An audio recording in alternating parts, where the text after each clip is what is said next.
नमस्कार, फाइटर समाचार में आपका स्वागत है। पेश है आज 24 फरवरी शाम 4 बजे राजस्थान की खास खबरें। प्रदेश में पीटीआई भर्ती परीक्षा 2022 में फर्जी डिग्री के खेल का भंडाफोड़ करते हुए एसओजी ने चूरू की ओपीजीएस यूनिवर्सिटी के प्रबंधन और 47 अभ्यर्थियों के खिलाफ मामला दर्ज किया है। जांच में सामने आया कि जब एसओजी ने वीवी से वर्ष 2018-19 के बीपीएड रिकॉर्ड मांगे तो प्रबंधन ने बहाना बनाया कि रिकॉर्ड रूम में दस्तावेज खाक हो गए। एसओजी राजगढ़ यूनिट ने पाया कि कई अभ्यर्थियों ने आवेदन के समय दूसरी यूनिवर्सिटी की डिग्री दिखाई, लेकिन दस्तावेज सत्यापन के वक्त ओपीजीएस वीवी की बैकडेट में जारी डिग्रियां पेश की। वीवी द्वारा उपलब्ध करवाए गए छात्रों के मूल रिकॉर्ड में भी इन अभ्यर्थियों के नाम नहीं मिले। एक ही वर्ष की डिग्रियों और अंक तालिकाओं में परीक्षा परिणामों की तारीखों में भी भारी अंतर मिला। एसओजी ने मामले की विस्तृत जांच रिपोर्ट मुख्यालय भेजी है, जिससे फर्जी डिग्री के आधार पर नौकरी पाने वाले कई शिक्षकों पर गिरफ्तारी की तलवार लटक गई है।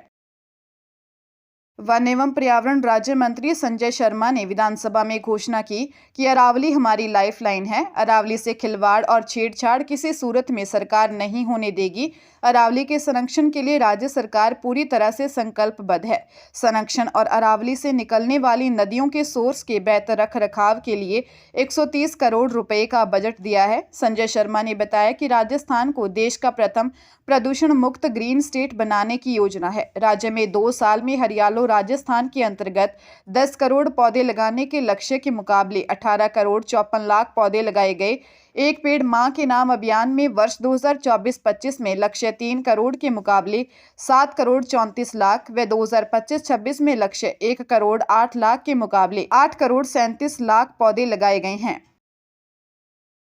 जोधपुर में साइबर ठगों ने अवैध ट्रांजैक्शंस का डर दिखाकर 75 वर्षीय सेवानिवृत्त प्रिंसिपल सरस्वती महेश्वरी से 1 करोड़ 85 लाख रुपए ठग लिए। बदमाशों ने खुद को मुंबई क्राइम ब्रांच का अधिकारी बताकर महिला को 10 दिनों तक डिजिटल अरेस्ट रखा। ठगों ने वृद्धा पर कैनरा बैंक में कमीशन के पैसे जमा कराने का झूठा आरोप लगाया और गिरफ्तारी की धमकी देकर डराया। दबाव में महिला ने आरटीजीएस के माध्यम से 1 करोड़ 85 लाख रुपए ट्रांसफर कर दिए। ठगी का खुलासा तब हुआ जब महिला 22 लाख रुपए और ट्रांसफर करने बैंक पहुंची।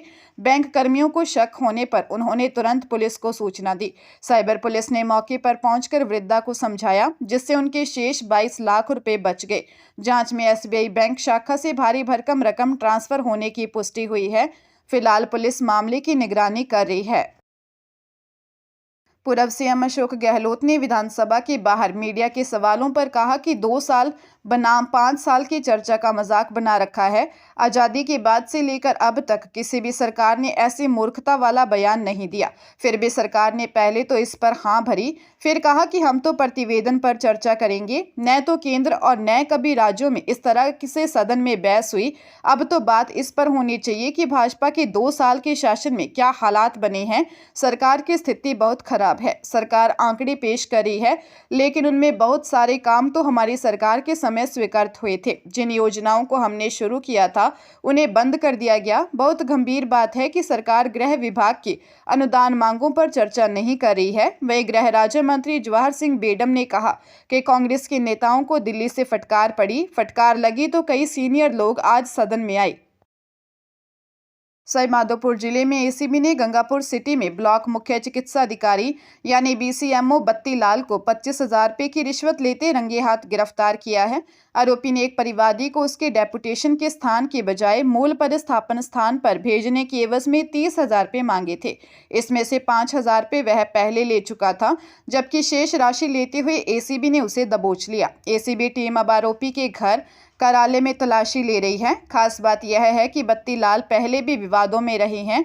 पिछले साल अक्टूबर में उन्हें टेंडर प्रक्रियाओं में गड़बड़ी और नियुक्तियों में धांधली के गंभीर आरोपों के चलते पद से हटाकर जयपुर मुख्यालय भेज दिया गया था। ताजा कार्रवाई के बाद एसीबी ने भ्रष्टाचार निरोधक अधिनियम के तहत मामला दर्ज कर जांच शुरू कर दी है। विभाग में इस कार्रवाई से हड़कंप मचा हुआ है। हरियाणा के रेवाड़ी के अतिरिक्त मुख्य न्यायिक मजिस्ट्रेट जोगिंद्री की अदालत ने हत्या के प्रयास के करीब 11 साल पुराने मामले में 8 आरोपियों को दोषी करार देते हुए 4-4 साल की जेल और कुल 37,600 रुपये जुर्माने की सजा सुनाई है। मामला 13 जुलाई 2015 का है, जब गांव भावड़ी निवासी प्रकाश ने शिकायत दी थी कि पुरानी रंजिश के चलते पिकअप गाड़ी में सवार होकर आए आरोपियों ने सूबे सिंह और उसके साथियों पर हथियारों से जानलेवा हमला किया था। दोषियों में उदय, रविंदर, सुंदर, वीरेंद्र, मनीष, राजू, अशोक और बिल्लू शामिल हैं। लंबे समय तक चली कानूनी प्रक्रिया के बाद अदालत ने सभी आरोपियों को दोषी पाते हुए यह सजा मुकर्रर की है। इस फैसले के बाद आरोपियों को न्यायिक हिरासत में भेज दिया गया। त्योहारों और आपात स्थितियों के दौरान हवाई किरायों में बेतहाशा बढ़ोतरी के मुद्दे पर सुप्रीम कोर्ट ने हस्तक्षेप किया। कोर्ट ने कहा कि अगर मामला गंभीर न होता तो अनुच्छेद 32 के तहत ऐसी याचिकाओं पर सुनवाई नहीं की जाती। जस्टिस विक्रमनाथ और जस्टिस संदीप मेहता की पीठ जनहित याचिका पर सुनवाई कर रही थी। याचिका में निजी एयरलाइंस द्वारा किरायों और अतिरिक्त शुल्क में अप्रत्याशित उतार चढ़ाव को नियंत्रित करने के लिए नियामक दिशा निर्देश बनाने की मांग की गई है। केंद्र की ओर से अतिरिक्त सॉलिसिटर जनरल अनिल कौशिक ने बताया कि नागर विमानन मंत्रालय इस मुद्दे पर विचार कर रहा है और जवाब दाखिल करने के लिए 3 सप्ताह का समय चाहिए। कोर्ट ने केंद्र को 4 सप्ताह का समय देते हुए अगली सुनवाई 23 मार्च तय की। बाड़मेर के जसार गांव में 12वीं बोर्ड की परीक्षा देने पहुंचे छात्र प्रकाश का स्कूल परिसर से फिल्मी अंदाज में अपहरण कर लिया गया। एसयूवी में सवार होकर आए बदमाशों ने सरेआम छात्र को घसीटकर गाड़ी में डाला और फरार हो गए। इस दौरान छात्र मदद के लिए चिल्लाता रहा, जिसका वीडियो सोशल मीडिया पर वायरल हो रहा है। फाइटर वायरल वीडियो की पुष्टि नहीं करता। अपहरण के बाद बदमाशों ने छात्र के साथ बर्बरता की, उसे गंभीर घायल कर सड़क किनारे फेंक दिया, जिसके बाद उसे गंभीर हालत में चौहटन अस्पताल में भर्ती करवाया गया। पुलिस ने त्वरित कार्रवाई करते हुए नाकाबंदी की और जालोर के सायला से 4 आरोपियों को हिरासत में लेकर वारदात में प्रयुक्त वाहन जब्त कर लिया है। जांच में घटना का कारण छेड़छाड़ का विवाद बताया जा रहा है।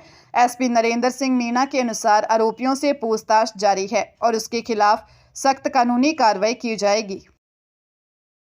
भीलवाड़ा और चित्तौड़गढ़ क्षेत्र में एनजीओ द्वारा अंगूठों के क्लोन बनाकर सरकारी धन हड़पने का बड़ा फर्जीवाड़ा सामने आया है। वुमेन एंड चाइल्ड डेवलपमेंट और कोड जैसे एनजीओ ने कौशल विकास और शहरी आजीविका योजनाओं के तहत करीब 100 से अधिक अभ्यर्थियों के अंगूठों के क्लोन तैयार किए। इन क्लोन का उपयोग फर्जी उपस्थिति दर्ज करने के लिए किया गया, ताकि सरकार से ट्रेनिंग के नाम पर 1 करोड़ रुपए की राशि उठाई जा सके। जांच में खुलासा हुआ कि सिलाई, कंप्यूटर और सोलर ट्रेनिंग जैसे कोर्स के नाम पर न केवल फर्जी हाजिरी लगाई, बल्कि ट्रेनर्स सदस्यों के नाम पर भी नकली दस्तावेज तैयार किए। चौंकाने वाली बात यह है कि चित्तौड़गढ़ और निम्बाहेड़ा नगर परिषद ने इन बिलों को बिना सत्यापन के पास कर दिया। इसके अलावा केंद्र सरकार की समर्थ योजना के तहत भी इस तरह अंगूठों के क्लोन से हाजिरी लगाकर राशि हड़पी गई। फिलहाल जांच एजेंसियां एनजीओ के पदाधिकारियों और अन्य अधिकारियों पर भूमिका की पड़ताल कर रही हैं। चंडीगढ़ के सेक्टर 36 में एक तरफा जुनून और रंजिश के चलते 23 वर्षीय सुहानी की उसके पूर्व परिचित विनय ने हत्या कर दी। विनय और सुहानी पिछले 6 साल से रिश्ते में थे, लेकिन विनय की नशे की आदतों के कारण सुहानी के परिजनों ने उसकी शादी कहीं और तय कर दी थी। इससे नाराज विनय ने पूरी योजना के साथ सुहानी को पार्क में बुलाया। जब सुहानी उससे मिलने पहुंची तो विनय ने उस पर ताबड़तोड़ हमला कर दिया। घायल अवस्था में सुहानी ने अपनी मां को फोन कर आरोपी का नाम बताया, जिसके बाद उसे अस्पताल ले जाया गया, जहां डॉक्टरों ने उसे मृत घोषित कर दिया। वारदात के बाद आरोपी फरार हो गया था, जिसे पुलिस ने सेक्टर 43 बस स्टैंड के पास से गिरफ्तार किया। पुलिस फिलहाल आरोपी को रिमांड पर लेकर पूछताछ कर रही है। टोंक जिले की निवाई पुलिस और डीएसटी ने संयुक्त कार्रवाई करते हुए ऑनलाइन क्रिकेट सट्टे के बड़े रैकेट का भंडाफोड़ किया है। यह कार्रवाई निवाई शहर की भगत सिंह कॉलोनी में T20 वर्ल्ड कप मैच के दौरान की गई।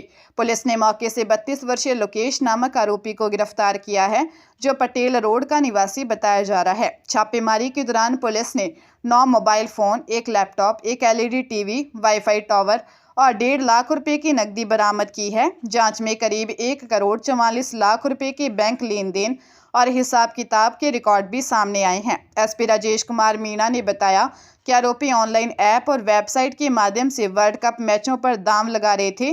पुलिस ने 2 आरोपियों के खिलाफ मामला दर्ज कर मुख्य सरगना और इस नेटवर्क से जुड़े अन्य लोगों की तलाश शुरू कर दी है।